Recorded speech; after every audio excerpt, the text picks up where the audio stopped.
This section here with all the beautiful mosaics on this quiet street is right across from the, they would say, in English you would say canned, but this means John Perfumes. It means living perfumes. So this place has some amazing mosaics underneath this, much like the ones we just saw. I'm going to try to open up a spot. See what we can get. See that there? Actually, it looks like some type of cross in the middle of that red one. And the designs there are very similar to the one that we just saw on the far end here.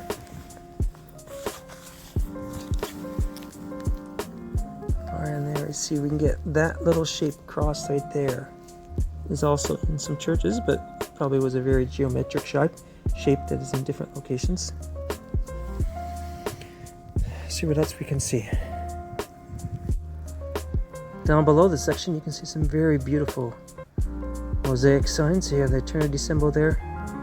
You have some geometric shapes. Most likely a residence or an important building for somebody who had some money.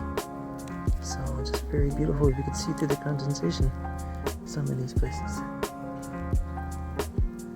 Just beautiful mosaics that they're preserving here.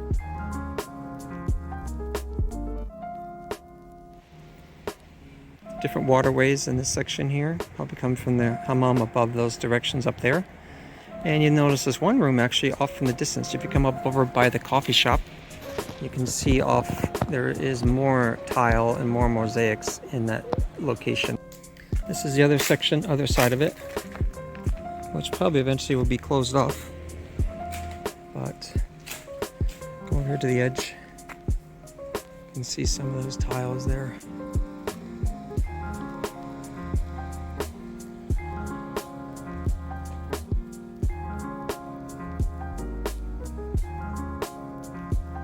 In the far section you can see a little bit more.